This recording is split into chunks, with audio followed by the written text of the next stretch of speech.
Bueno, y un tema que es tremendamente importante es el referido al anuncio que hiciera el INE en relación a todo lo que ha significado el crecimiento del Producto Interno, que le ha servido al gobierno para poner como excusa sobre el tema del doble aguinaldo. Hablemos de que muchísimas empresas han tenido que cerrar puertas con esta medida que ha sido altamente irresponsable y perjudicial, porque la ha usado simplemente el gobierno como prebenda, la ha utilizado como medida de favorecimiento político, y que esto ha perjudicado al gran sector empresarial en crecimiento, a la pequeña industria, a todas aquellas pequeñas empresas que por supuesto han periclitado ante este tema. Sin embargo, paralelamente se ha intensificado la economía informal. Muchos productores, maquiladoras de blue jeans, de ropa, han tenido que cerrar sus puertas precisamente, lo digo como ejemplo, a raíz de esta medida, porque además se ha incentivado el contrabando en enormes cantidades de la ropa usada. Y ha sucedido también en otros rubros, de los que obviamente un experto en economía nos va a hablar de esto, Humberto Bacaflor. Buen día, Marianela, mucho gusto y encantado de estar en el programa. Un saludo a la teleaudiencia.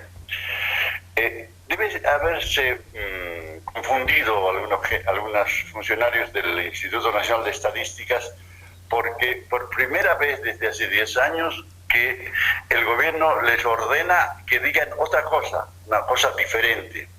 Les habían estado ordenando todos los años que informen, forzando las cifras, ¿no?, que el crecimiento de la economía era superior a 4,5% porque el gobierno quería que se aplique aquello del doble aguinaldo. Y lo estuvieron haciendo todos los años, tergiversando las cifras, las estadísticas.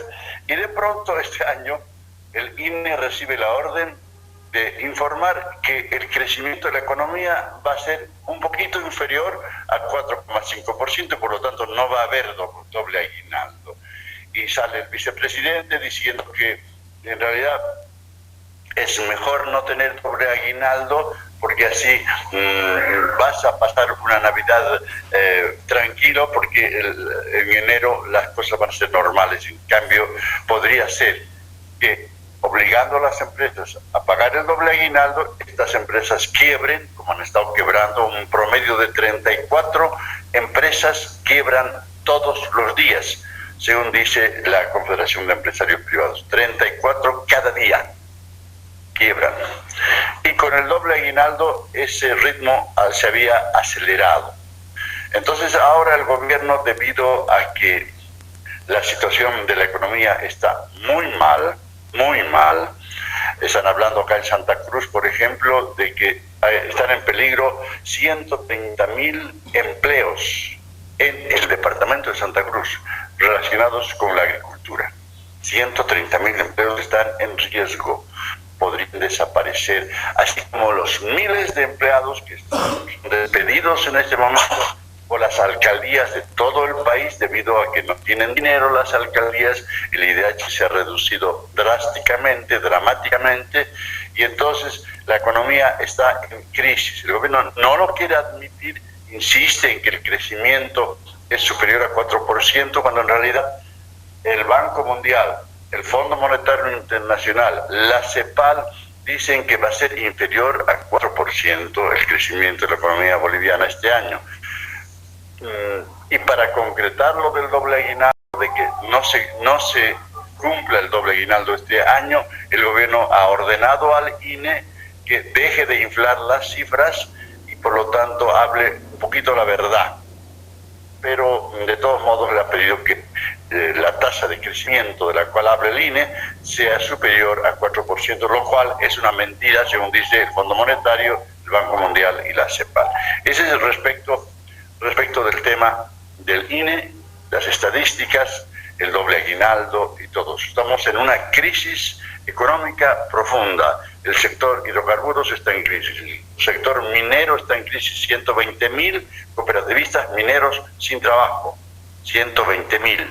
Con la relocalización del 85 quedaron despedidos 15.000 mineros. Esta vez son 120.000 cooperativistas mineros. La crisis es muy profunda, muy difícil, ha alcanzado inclusive a la construcción, según las estadísticas que se están conociendo ahora acá en Santa Cruz también.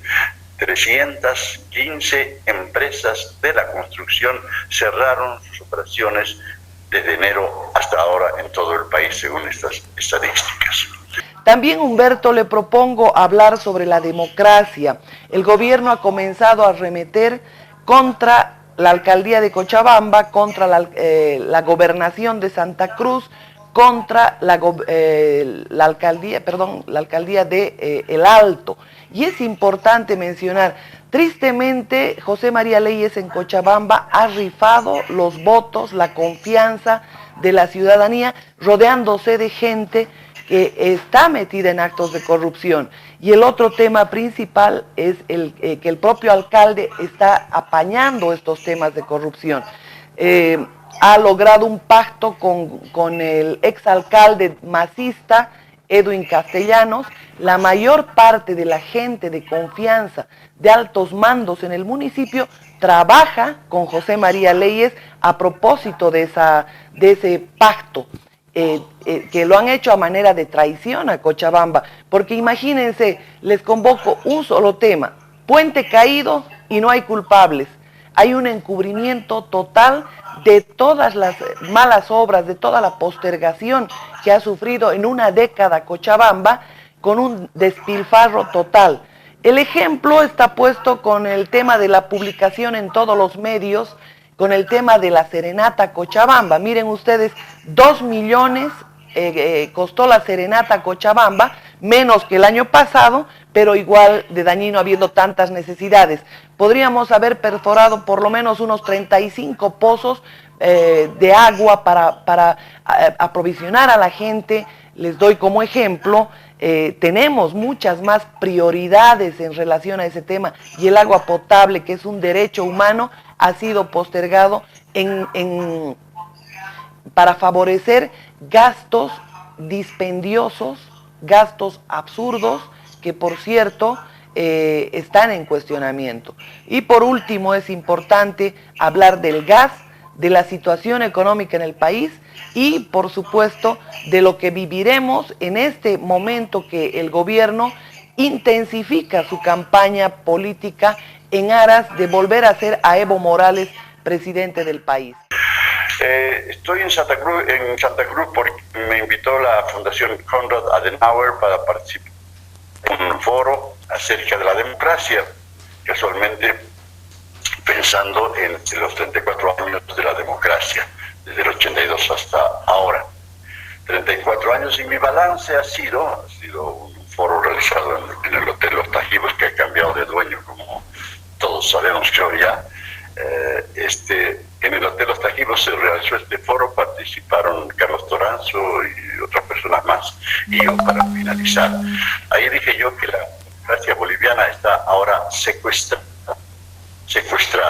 que los bolivianos tenemos la obligación, la urgencia de recuperar la libertad de la democracia, que ha sido secuestrada por organizaciones sociales vinculadas a actividades económicas ilegales. Está de rehén la democracia boliviana. He dicho yo, he dado unas cifras acerca de la situación de la economía ilegal, que es la que mantiene secuestrada a nuestra democracia en el país. Y les he contado la historia del Marcola, de este señor de apellidos cochabambinos, Williams Herbas Camacho, nacido en Sao Paulo, que se ha convertido en el jefe de una mafia paulista. Está preso él, es conocido como Marcola. Williams Herbas Camacho, cochabambino por donde lo mires, de origen cochabambino. Y este hombre, en una entrevista que se publicó en la prensa brasileña,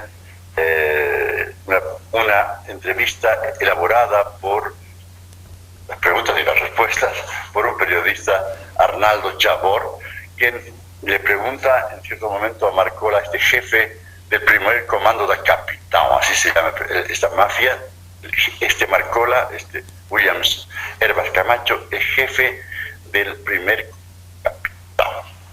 Pues le pregunta, ¿y cuál es la situación ahora de nosotros, de los que no estamos en la mafia? ¿Qué podemos hacer? ¿Qué podemos esperar? Porque usted dice, señor Marcola, que nosotros nos morimos de miedo en nuestras casas y que ustedes en realidad son dueños de la situación, no solo de las cárceles, sino también de la libertad y de los derechos de los ciudadanos. Usted puede mandar a matar a cualquiera en cualquier momento y todo eso. ¿Cuál es la solución, señor Marcola?, le pregunta el periodista, y este señor Marcola le responde, solución, no hay solución, no hay solución. Ustedes tienen que entender que esta es la realidad que imponen las mafias, esta es la realidad, no hay solución. Y ese ha sido el mensaje de cierre que yo dejé. Una preocupación muy grande. Si los bolivianos queremos liberarnos de esta mafia, de esta dependencia, tendremos que hacer algo. Deja mucho que hablar. Mafias en todos los niveles que han cooptado la justicia, han cooptado absolutamente todos los ámbitos de poder y de decisión. El mundo litigante en Bolivia está realmente atormentado por estas mafias porque no hay proceso alguno que con pruebas y con todo aquello prospere, Humberto. Esa es la situación lamentable que se vive en Bolivia. No olvidemos una cosa que les mencioné también en el foro. El triunfo de Macri en Argentina tuvo que ver con un despertar de una conciencia ciudadana en ese país, ¿no?, por la angustia del poder que tiene el narcotráfico en Argentina. Los obispos argentinos, los jueces argentinos y las 20 universidades más grandes de la Argentina emitieron documentos el año pasado antes de las elecciones en Argentina diciendo que el narcotráfico pone en riesgo, pone en peligro la existencia de la República Argentina. Ese fue el mensaje. Obispos, jueces y universidades de Argentina. Me parece que les tocó en la conciencia a los argentinos, que ahora saben, debido a estos mensajes, que la existencia de la República está en riesgo en Argentina por el narcotráfico proveniente de Bolivia. Esas son las advertencias que se han hecho en Argentina. Esperemos que los ciudadanos bolivianos tomen conciencia de este riesgo, de esta situación dramática, y que nos pongamos las pilas, porque si no, como dice Marcola, no hay solución, no hay solución. Chao, hasta luego.